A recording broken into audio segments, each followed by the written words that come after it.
what's up guys? As always, it's your boy Az. Molly's behind the camera.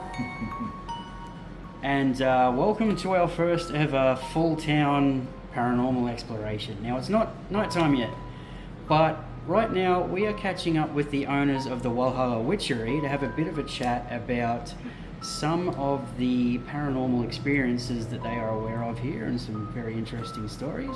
So we're here with John. Howdy. And we're just going to ask a couple of questions about the town before we eventually head out and do our own investigation, just me and Molly tonight. And you will see all the gear we brought with us, including a Furby. Don't ask. They see with only their third eye, so it makes sense. All right, so I guess we'll kick off. Of all the stories, John, that you've heard about Walhalla, what would you say is probably the most intriguing or the most interesting one? There was a woman that was working with the parapsychology group. I think it was like Gippsland, and she spent a night down at the Chinese gardens, and she had a dream of a young girl down there that was telling her that she had been killed and to help find her body. And she, basically the girl told her that miners had grabbed her and dragged her like down past the Chinese gardens out the back there, and where we're staying. Yeah, and then we are actually staying at the northern side of the Chinese gardens tonight. Yes, we are. And Cool tomorrow. beans. And tomorrow. Cool beans. have a peaceful night tonight. Yeah. Yeah. That's probably the most sort of macabre story, but a lot of instances of hauntings and things moving around, and the pub has got a lot of stories in there, a lot of instances. Even now, the kitchen, things fly off the shelves in the kitchen. And in the pub? In the pub, yeah. Is that the one down here? Yeah, the Wally Lodge. Wally Lodge, yeah. Before it burnt down, there was a room 14. They actually closed it off and turned it into a storeroom. And the room, they reckon the room was actually it was used by a prostitute back in the day. And a lot of people were reporting, the males were reporting that they were feeling, they were getting felt up, or they were getting, hugged and messed around with. Wow. And she hated women, and women used to get their hair pulled, they used to get kicked, they used to get, they'd wake up with something on their chest, or they get strangled, or that sort of thing. So, and they end up having to close it off. They end up turning it into a storeroom. So because there was so many reports of people, having experiences in there that they end up just Would have certainly been an interesting room to stay in, by the sounds of it. Do they still have rooms there to stay in? No. The original pub burnt down in '86. So, Okay. Yeah, the actual area, it was actually upstairs, one of the upstairs rooms. So that area's gone now. It's the beer garden. So it's right. I don't know if there's many people that will sleep in the beer garden overnight. Maybe a couple of the local alcos are probably there. I pass out in there. That's it. But there's been a whole range of areas that have had, the bakehouse just down the road. We used to run it as a business. We closed up one weekend and went home, and come back the next weekend to open up for business. And all the chairs and tables in our dining area were all stacked on top of each other.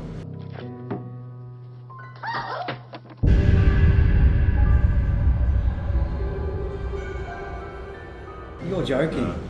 I thought that only happened in the movies. And paintings would move, like they'd be moved around, doors would be slammed at night, footsteps up and down the stairs. My mum, she was having a coffee early in the morning, and she thought one of us had walked up behind her, and she turned around to ask whether we wanted a drink, and there was no one there. So, and that used to happen a lot. They had some guys, I think they were part of the core drilling tests, a mining group that was looking for gold, and they spent they stayed in there as an accommodation for a short while, and they went off to work, and they realised they'd forgotten their wallets and stuff. They basically had to come back, and they found the chairs circled in the middle of the floor, and all their stuff from upstairs was sitting in the middle of the floor. So they basically packed all their stuff and left. Well, they got it packed for them. Yeah, that's it. They went somewhere else to stay. So I don't blame them at all. Wow. How's that, guys? Windsor House is a hotbed. Yep. And there's been a number of people that we've known that have seen stuff in there. One of our good friends, Mal, he reckons he saw a head poking around the corner and looking back in the back area. They actually used to keep bodies in the cool area behind the actual house itself. So they Is that why it's for sale?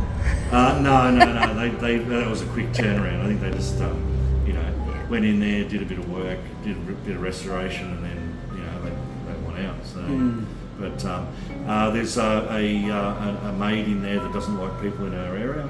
There's a third floor, so up in the roof space there's the maid's quarters in there, and the guy that used to own it, he was actually storing stuff up there, and he came down the stairs one day and he felt two hands in his back pushing down the stairs. Yeah. So, but they've had the parapsychology people did a night in there, and they got a full body apparition in one of the rooms, right through the room. And they, because they got a huge reading of electromagnetic reading, and they all were freaking out, and then suddenly they had this apparition. So unfortunately the cameras were downstairs, so by the time they got a camera up there, it always happens like that. But they've had you get orbs here all the time and that sort of thing. It's really sort of I have a feeling it's a lot. We've got a lot of quartz underneath us, so we've got a lot of energy here. It's a lot of earth and the running water and yeah. So we it's a very heightened activity. My mum when she was a younger girl, like 12 or something like that, she was crossing the centre of the town where the epitaph is, and she passed a woman in period dress. Like said hello to her and everything, the woman, and she turned around and she was gone, and there's been a number of reports from people that have lived here that they've had the same thing, like either it's a man like dressed up in 19th century clothes, like walking past them or walking down the road and then disappearing, carts. The guy that owns the place next to the cemetery there, or just up from the cemetery, he was woken, he would get woken quite frequently by carts going past his caravan at like 2-3 o'clock in the morning. Obviously. Yeah, and he found out from the maps that the actual cemetery road actually ran past his caravan and up into the cemetery. So and music, I've heard music playing, I've heard children laughing, in the middle of the night with no one around. It's like in the middle of the night you hear children laughing and playing, and you'll get music sometimes in the band rotunda, like in the middle of the night. Wow. Yeah. We should definitely check out the rotunda tonight, babe. What do you reckon? Yeah. All right. Because there's a few places we plan to check out. Obviously, we're going to the cemetery at night. Yeah. But another place I wanted to bring up with you is where the what's it called? The Long Tunnel extended is. Off to the left of that is another 8-meter long passage. We wanted to check that out tonight. No. Even though there's a little sign saying not to. You might get a few readings from the gate. Yep. They have had photos of, basically, plasma or ectoplasma behind the gate. Wow. Yeah. And down at the schoolyard is a hotbed. There's, it's just down the hill from the mine there, the Tisdale. Okay. Area. Yeah, that was the old school there. So, and they've disembodied hands and stuff have been photographed there, and wow. The sound of children down there. Yeah, I read in the museum that there's a lot of children that have died just through, diseases and lack of hospital care. And, the cemetery is filled with nearly entire families. Yeah. Wow. You know, one guy that came up here, he lost, I think 8 or 9 children, his wife, and then he died. Yeah. Yeah. Far out. Yeah, so it was tough times, and you know, I don't know about any of the other mine shafts exhibiting any. I mean, a lot of them are closed off and stuff. But, Yeah, I'm not down to a. certainly you explore get a bit those. of activity around the main entranceway to the long tunnel. All right. Yeah. Yeah, so it's worth having a look, or even putting a camera down there and like just monitoring what is going on in there. So Well, we have both her phone, which I believe for this video is going to be all of it. Yeah, my phone's. But we can use this as a sub. Yeah. Yeah, which would be a good idea. So I can set that up to be a standalone while we do anything else. Yep. Yeah. And then eventually, guys, I'm going to get another phone. We'll get a proper camera at some stage. Yeah, we do need night vision camera, which we are yet to organise. I think they're about under $400. Infrared. Yeah, an infrared one. Yeah. So, Yeah. infrared is really sort of where you're going to pick up a lot of the you know, high spectrum stuff. Is there anywhere else in the town you'd recommend particularly checking out? Any hot spots or anything like that? You know, it's sort of like all over the place, really. Right. It's Just a bit of everywhere. Yeah, no, there's hotbeds everywhere, and you know, like there's things occurring all over the shop. You know, like it's It's a pity the fire station isn't open overnight because we got quite a few spikes on the K2 meter inside the fire museum. Yeah. You know, it's a fairly old building in there, so yeah. I would try. Well, I mean, the bakehouse has got cameras on it, so they're monitoring that one, the bakehouse. And it's just down the road. Yeah, just down the road. Okay. That's a lot of activity in there. You know, we think it's just one ghost in there. Well, you know, we called her Mabel. I don't know what her name was, but you know, it's, my mum always felt that it was a female spirit in there. So I know around probably the grounds of Windsor House.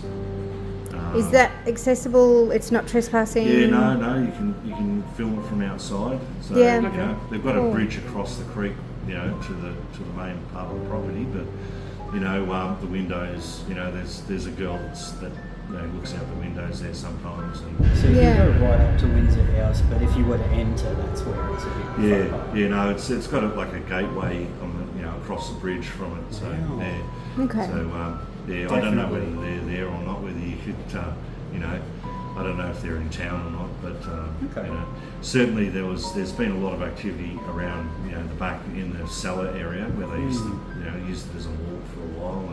And like the cellar we went into at the Geelong Inn. Oh yeah, that was something else. Definitely try the school like Tisdale, and that's accessible. You know, like cool. so all the Tisdale area is accessible. Yep. I don't know. Because we'll be on foot for most of the night with access to our car. I think we're just going to park somewhere along the main street and just wander around aimlessly. Yeah, because there's no street lights, so it'll be dark everywhere. And probably, depending on how much cloud cover we've got, it could be really dark. Yeah. It does get dark here, so like hand in front of face. Yeah, well, we brought so many torches. So many batteries. All of the torches. All of the torches. The post office, you reckon the post office? Just here, the post office? You can probably get around in the back there. There's access next to the post office. There's a gateway there. Yeah, I noticed that. There's a bit of mown lawn and everything. I don't know what sort of activities in there. The last occupant, she died back in I think it was the very early 90s.